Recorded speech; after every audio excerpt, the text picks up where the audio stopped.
छतरपुर शहर के महोबा रोड पर स्थित जानरा टोरिया पर हम मौजूद हैं और जो यहाँ की महिमा है एक बहुत ही अलग महिमा है। यहाँ पर जो आजान भुज सरकार का मंदिर है वह कहीं मंदिर नहीं है। ऐसा बताया जाता है कि जो यहाँ पर भगवान जी जो विराजमान हैं वह कहीं पर मंदिर नहीं है और यहाँ का इतिहास ही बहुत अलग है। तो हम इन्हीं सभी चीजों को जानने के लिए यहीं पर आए हैं, मंदिर में आए हैं, जहाँ रटोरिया में मौजूद हैं और तस्वीरों के माध्यम से भी आप देख सकते हैं कि सरकार की तस्वीरें हम दिखा रहे हैं। स्वयं प्रभु यहाँ पर विराजमान हैं और जो मंदिर है यह ऐसा मंदिर है कहीं पर भी इनका मंदिर नहीं है और एक बहुत ही अलग इतिहास है, मंदिर को लेकर इतिहास है। और इन्हीं सभी चीजों को जानने के लिए हमारे साथ महाराज मौजूद हैं, सिंगारी महाराज मौजूद हैं। महाराज जी से हम चर्चा करेंगे कि मंदिर के बारे में क्या पूरा इतिहास है, कैसे भगवान जी की यहाँ स्थापना हुई, क्या है महाराज। देखिए, आप जहाँ पर इस समय सब लोग मौजूद हैं, इसको जानरा टोरिया निर्मोही अखाड़े के नाम से जाना जाता है। निर्मोही अखाड़े का मतलब ये है कि अयोध्या राम जन्मभूमि से जुड़ा हुआ मंदिर था। 1440 में यहाँ श्री महंत हरदेवदास जी महाराज थे, जो गोस्वामी तुलसीदास 1440 में वहाँ से हमारे पास इतिहास मौजूद है जी इस मंदिर का जी। कि ये जो राम जी हैं, ये इनका नाम है आजान भुज। आप सोचते होंगे कि आजान भुज और राम जी, तो जब राम जी का 14 वर्ष का वनवास हुआ था तो 11.5 वर्ष उन्होंने इस बुंदेलखंड की धरा में चित्रकूट में निवास किया था। इसके बाद देवताओं को लगा कि अरे ये कोई भगवान भगवान नहीं लग रहे, लगता है भगवान होते तो इन्होंने संकल्प लिया था कि सकल मुनिन के आश्रमों में जाएंगे और पृथ्वी का भार उठाएंगे, उतारेंगे, राक्षसों को मारेंगे। और ये अब 2.5 साल बचा, ये क्या करेंगे? 11.5 साल तो इन्होंने संतों के बीच में आनंद लिया। तब राम जी तो अंतर्यामी थे, उन्होंने सुबह लीला बदल दिया, दूसरी लीला चालू कर दिया, चित्रकूट छोड़ करके और आगे बढ़ गए सकल मुनिन के आश्रम जाय जाय सुख दीन। आप देखेंगे कि यहाँ से जब छतरपुर से चित्रकूट जाएंगे पन्ना होते हुए तो सुतिक्षण आश्रम है, सरभंग आश्रम है, ये पन्ना जिले में पड़ रहे हैं।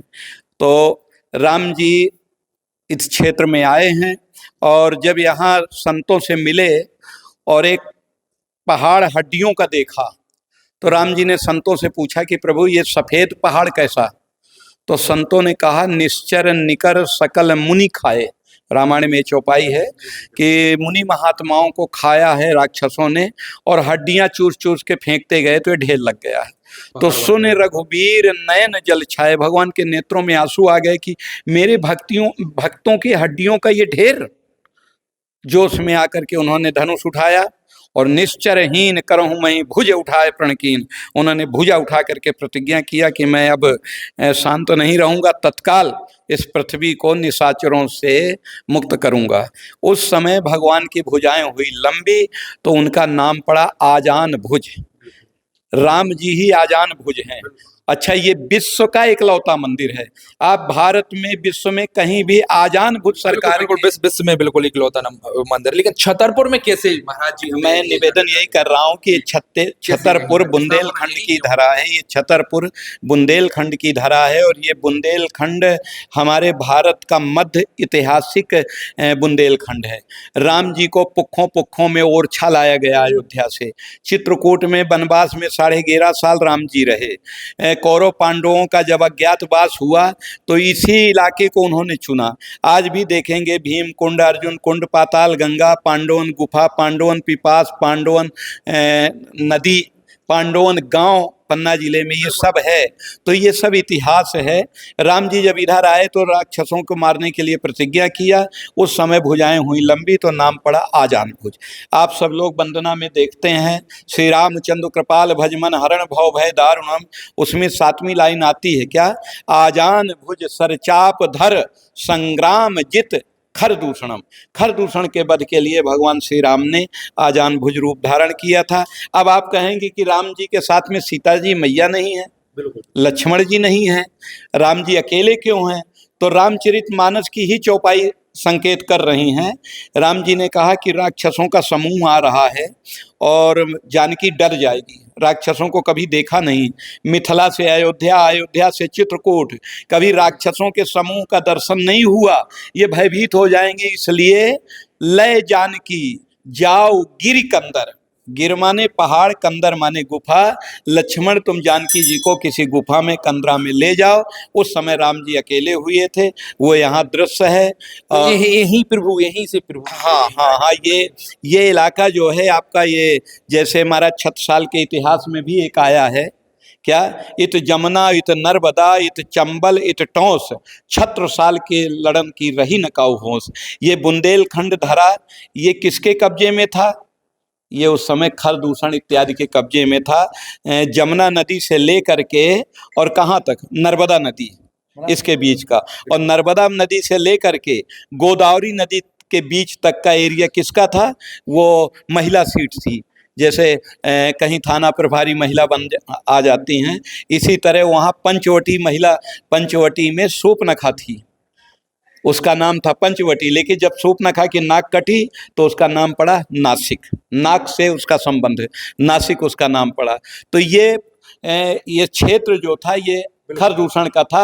अब हम ये प्रमाण नहीं दे पाएंगे कि खरदूषण का कौन सी जगह में वध हुआ था, लेकिन बिल्कुल यही क्षेत्र था, ये उसका अत्याचार भी था। हाँ, ये पूरा जो है ये नर्मदा के किनारे और जमुना के किनारे से लेके पूरा क्षेत्र सैकड़ों किलोमीटर का लंबा चौड़ा, ये उन्हीं का क्षेत्र था। तो भगवान राम ने आजान भुज धारण किया था। 1440 में बताया जाता है कि इस पहाड़ी पे श्री हरदेव दास जी महाराज को स्वप्न दिया था कि मैं यहाँ मिट्टी में हूँ, मुझे निकाल करके कहीं सामान्य जगह पे ले चलो। तो गोस्वामी तुलसीदास जी के काका गुरु थे हरदेवदास जी, उनके द्वारा ला करके यहाँ स्थापित किया गया था। उस समय ना तो छतरपुर शहर था, ना ये कोई रियासत थी यहाँ, इधर चरखारी रियासत थी, इधर चरखारी रियासत, इधर बिजावर रियासत और इधर पन्ना रियासत। लेकिन छतरपुर रियासत की स्थापना सन 1707 में महाराज सोने शाह के द्वारा की गई थी। तब से ये छतरपुर बसते बसते आज ये विशाल छतरपुर हो गया। लेकिन उस समय ये मंदिर इकलौता था। अब यहाँ पर जो श्रद्धालु आते हैं तो भगवान उनकी भी मनोकामना को, जी जी, जैसी जो इसकी भावना जो होती है वो राम सदा सेवक रुचि राखी। राम जी ने तो भक्तों के लिए ही अवतार लिया है। जाकी रही भावना जैसी, प्रभु मूरत देखी तिन तैसी। मुझे जब ये मंदिर 89 में यहाँ का महंत बनाया गया तो उस समय ये बिल्कुल खंडहर हो चुका था, हमारे पास कोई साधन नहीं था। तो भगवान की कृपा ऐसी हुई कि हनुमान जी ने हर प्रकार से हमारी पूरी मदद किया। और राम जी इसका सबसे बड़ा सेवक श्री हनुमान जी हैं, उनके अलावा कोई नहीं है। उनकी कृपा से ये सब काम पूरा हुआ। तो हमने भी एक संकल्प लिया था कि यहाँ राम जी जब आजान बाहु रूप में हैं तो यहाँ इनका सेवक भी मैं आजान बाहु कनक भूधराकार शरीरा, पर्वताकार के रूप में श्री हनुमान जी महाराज को स्थापित करूंगा। लेकिन कब? ये मंदिर श्री अयोध्या राम जन्मभूमि से जुड़ा था। जब राम जी टेंट से निकल करके अपने महल में स्थापित हो जाएंगे तो मैं यहाँ श्री हनुमान जी महाराज को स्थापित करूंगा। पिछले वर्ष रामलला अपने महल में स्थापित हो गए, वो साकार देखने को मिला। अब जो है हनुमान जी महाराज 2024 में तो नहीं उनका स्थापना कर पाए, लेकिन 2025 में श्री हनुमान जी महाराज की पूरी मूर्ति ढल चुकी है और जुड़ाई का काम चल रहा है। तो यहाँ की महिमा ही अलग है। जो यहाँ का एक बहुत प्राचीन इतिहास है और प्रभु राम से यहाँ का पूरा जुड़ा हुआ है इतिहास है। और महाराज ने इस पूरे इतिहास को लेकर हमको विस्तार से जानकारी दी। पेपर टाइम के लिए संजय अवस्थी, छतरपुर।